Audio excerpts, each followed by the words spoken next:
Olá, graça e paz. Peço ao Deus Todo-Poderoso que continue te abençoando grandemente da forma que Ele já está fazendo. Para iniciarmos, eu quero começar orando com você. Abaixe sua cabeça. Pai, em nome de Jesus, eu quero te agradecer e pedir para que o Senhor nos abençoe. Para que o Senhor trate o nosso coração e nos faça ouvir e entender a sua voz. Vem sobre as nossas vidas, eu te peço em nome de Jesus. Amém. Amém. Olá, hoje nós vamos falar sobre a parábola dos dois servos, ou do servo bom e do servo mau, como algumas vezes é conhecido. Então, para isso, eu quero convidar você a abrir a sua Bíblia, acessar a sua Bíblia no livro de Lucas, capítulo 12. Lucas, capítulo 12, do verso 42 até o verso 46. E diz assim: E disse o Senhor: Qual é, pois, o mordomo fiel e prudente, a quem o Senhor pôs sobre os seus servos, para lhes dar a tempo a ração? Bem-aventurado aquele servo a quem o seu senhor, quando vier, achar fazendo assim. Em verdade vos digo que sobre todos os seus bens o porá. Mas aquele servo disser em seu coração: O meu senhor tarda em vir, e começar a espancar os criados e criadas, começar a beber e comer e beber e se embriagar, virá o senhor daquele servo no dia em que não espera, numa hora em que ele não sabe, e irá separá-lo e lhe dará uma parte com os infiéis. E o texto ainda continua assim: O servo que soube a vontade do seu senhor e não se aprontou, nem fez conforme a sua vontade, será castigado com muitos açoites. Mas o que não soube e fez coisas dignas de açoites, com poucos açoites será castigado. E a qualquer que muito for dado, muito lhe se pedirá. E ao que muito lhe se confiou, muito mais lhe se pedirá. Amém.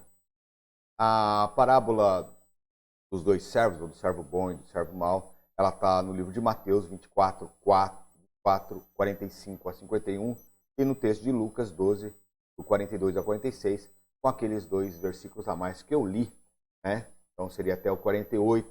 Mas a 48 é como se fosse uma conclusão da parábola, certo? A parábola, então, ela está falando sobre perseverança na questão de estar com Jesus. Ela carrega toda a ideia que Deus deixou nós, homens, para administrar as coisas que Ele mesmo fez. Então, Ele manda o seu filho, o dono, e Ele traz o seu filho de volta para Ele, e um dia tudo lhe será cobrado. Mas aí a gente entra na questão dos servos, os bons e os maus. Então a gente vai ter que entender um pouquinho do contexto dessa parábola, certo? Possivelmente Jesus vai contar a parábola em duas ocasiões diferentes, tá? O Evangelho de Mateus, ele vai contar a parábola, contar exortando os discípulos acerca do que acontecerá nos fins dos tempos. Tá? No Evangelho de Lucas, a parábola também parece num contexto muito parecido de prudência, de perseverança, diante de uma realidade e do retorno do fim dos tempos. Então vamos lá.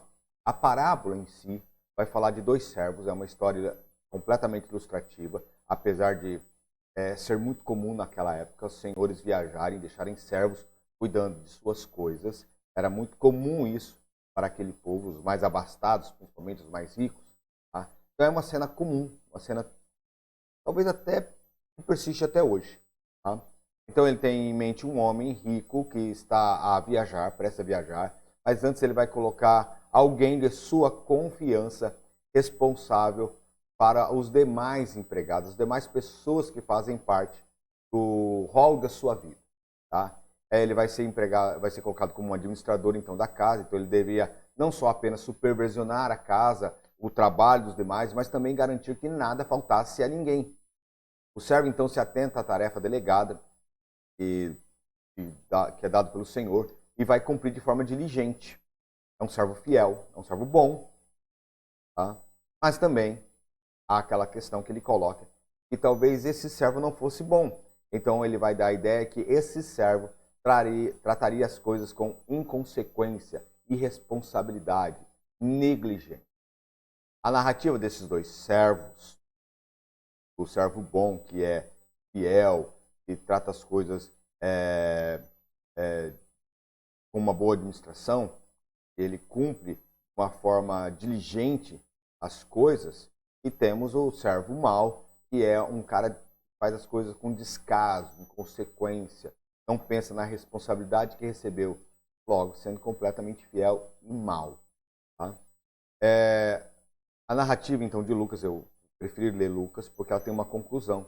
Ele vai falar que o servo que sabe a vontade do Senhor e não aprontou a sua vontade será castigado com muitos açoites. Mas o que não soube e fez coisas dignas de açoites, com poucos açoites será castigado. E qualquer que muito for dado, também lhe será pedido. O que muito lhe confiou, muito mais será pedido. O significado da parábola, apesar de ser uma parábola, né, ela é simples. O significado é sobre vigilância, comprometimento, perseverança. O patrão que, antes de viajar, delega a responsabilidade é representado claramente por Jesus. O nosso Senhor espera encontrar, na ocasião do seu retorno, servos bons, que cuidaram, que tiveram responsabilidades sobre as coisas que lhe fora dada às pessoas, aos seus servos, para serem tratadas e realizadas. Os servos bons, então, representam claramente pessoas comprometidas com o reino, verdadeiros cristãos, que cuidam de administrar com zelo e a favor dos outros tudo que lhe é dado, seja material, seja físico, seja espiritual. Os servos bons, então, claramente fazem a vontade do Senhor, cuidam das coisas do Senhor, procuram fazer as coisas para que o Senhor se agrade, tanto espiritualmente quanto materialmente. Os servos bons são cristãos genuínos, servos genuínos, homens e mulheres comprometidos com o reino. Então eles têm fidelidade.